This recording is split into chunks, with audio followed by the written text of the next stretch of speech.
আমি কি করে দিলাম? তুমি আমার বাড়িটা ভেঙে দিয়েছো, আমি আর তোমাকে আর বাড়ি বানিয়ে দেবো না, সরি। আমি তো ছাদ বানাবো কি করে? ছাদ বানাতে গিয়ে তো পুরো ঘরটাকে পুরো নষ্ট করে দিলে কেন তুমি? হ্যাঁ, নষ্ট করে আমি আর পারবো না, আমি আর বানাবোই না, তোমার ঘর বানিয়ে দেবো না। তুমি দাদা ভাই এটা কি করে অফিস নিয়ে যাবে?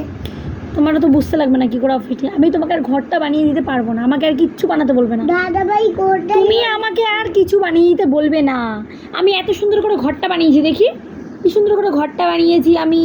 আমি উইন্ডো বানিয়েছি, তারপরে আমি ডোর বানিয়েছি, কি সুন্দর করে বানিয়েছি। ডোর মানে দরজা, দরজা। তুমি কি করেছো এটাকে?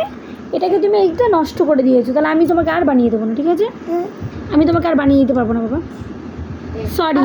এবার আমি তোমার কাছে সরি বলছি, তো আমি আর বানাতে পারবো না। ওয়েলকাম, ঠিক আছে, আমি তোমাকে বানাতে পারবো না। ওয়েলকাম।